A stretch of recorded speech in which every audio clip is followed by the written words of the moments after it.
Hello everyone, and welcome to PROCJAM 2020. My name is Mitchel Fleming, and I am a student at McGill University's Faculty of Law in Montreal, Canada. Today, I will be discussing the intersection of copyright law and the sourcing of data for use in developing AI. My talk will present a brief overview of copyright law and how it can present barriers or open windows for developers to access training data. Following which, I will review a select number of legal developments that may indicate a future where the use of copyrighted works as training data is not considered to be copyright infringement. I will then highlight two cases that are primed to determine whether these legal developments apply to AI. Before we begin, I want to make clear that this presentation does not constitute legal advice and should not be relied on as such. Secondly, I will be limiting my presentation to US and Canadian law. And while the contents of this presentation may not be applicable in your jurisdiction, I hope that they will help in demonstrating the legal concepts at play. For the unindoctrinated, copyright, generalized and simplified, means the sole right to produce or reproduce a work or a substantial part of it in any form. Canada and the US have their own copyright laws governing the scope and application of copyright law. However, under both regimes, it is generally understood that the copyright owner has the right to copy and to perform a published work, or, if the work is unpublished, to publish that work. Many of the more specific rights enumerated in the laws fall under copying or performance, such as telecommunication to the public or streaming being a type of performance. Your first question might be, well, what is protected by copyright? Well, the obvious answers are creative expressions, such as works of art, literature, and music. All of these are protected by copyright, provided the work is original and has not fallen into the public domain. But what about data? Can data be protected? Well, no, but the expression of data in an original form, such as a database or compilation, can be protected. For example, a database is composed of non-original and so non-protected facts. We can see this in US 102B, where copyright does not extend to ideas, but the database may have the necessary creativity for copyright protection by virtue of the creative selection, arrangement, and coordination of those facts. Similar to how a phone book might be protected by copyright, but anyone is free to use those numbers to create their own original phone book. The key takeaway for developers of AI is that significant attention should be paid to determining the copyright status of any inputs. Some inputs will be protected by copyright, like books or pictures on Getty Images, and some will not, like works in the public domain. Ultimately, finding good data that you can use without running afoul of copyright, whether that be pictures, datasets, or literature, can pose a significant challenge. But is there hope? Is there a way to still use copyrighted works if you lack the funds to acquire a license? Well, copyright law in fact offers exceptions to copyright infringement that may help facilitate the development of AI.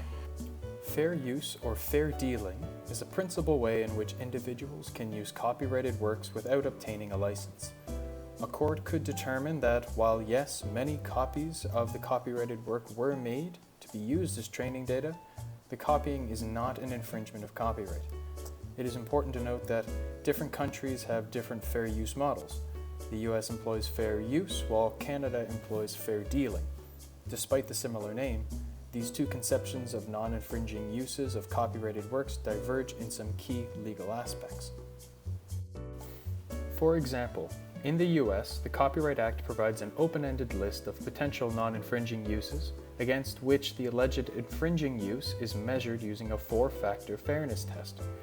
This is in contrast to Canada's more restrictive 2-step test, which requires that the alleged infringing use falls within one of the enumerated dealings in the Act before a determination of whether the dealing is fair is conducted, taking into account the context of use while weighing several factors similar to that found in the US fairness analysis. Despite the courts having said that these categories must be given a large and liberal interpretation, Part 1 of the test is much more restrictive than its American counterpart. This in theory makes it harder for AI and machine learning to be protected in Canada than in the US. Ultimately, a fair use, fair dealing analysis will be fact-specific. Canada and the US contain different laws, fairness factors are applied interdependently, and with no clear legal precedents, it is difficult to predict whether any one particular AI development practice will be considered fair. Nevertheless, there are some strong arguments in support of machine learning being fair use to be found in several analogous cases. The first set of cases concerns instances where the use of the copyrighted works were transformative. The first factor in the US fair dealing analysis, mirroring factor 1 and 2 in the Canadian fairness analysis, pertains to the purpose and character of use, i.e., why are we using the copyrighted work? Are we using the work as was originally intentioned, or are we adding something and creating a new transformative work? The US case Authors Guild v. Google Inc., aka the Google Books case, is a case demonstrating how the copying of large quantities of copyrighted works could be for a purpose other than that for which the work was originally created. For a period of time, Google was scanning books to create a full-text searchable database and public search function in a manner that did not allow users to read the texts. While the creation of this database represented mass copying by Google, it was by virtue of Google's use of copyrighted works as raw material, transformed as a means of creating new understandings, or in other words, a wholly original searchable database, that rendered the copying fair. In this case, the new use was transformative in outcome, rather than transformative in reproduction. The use of copyrighted works as data, or as Professor Matthew Sagg stated, as grist for the mill, served a fundamentally different purpose, a non-expressive purpose, than the works or the book's original expression. Applied to the development of AI, we can see that the use of copyrighted works for training AI is for the purposes of informational analysis. Informational analysis makes copies of original works and uses them as data for the purposes of extracting ideas or information contained within those works. Informational analysis is thus not a substitute for the original work and does not communicate the original expression of the work. In other words, using thousands of pictures of cats as training data is not a substitute for the expressive value of those pictures. Therefore, it could be held that the use of the copyrighted works for informational analysis is transformative. It must be noted as well that the transformative use doctrine has not been adopted by Canadian courts.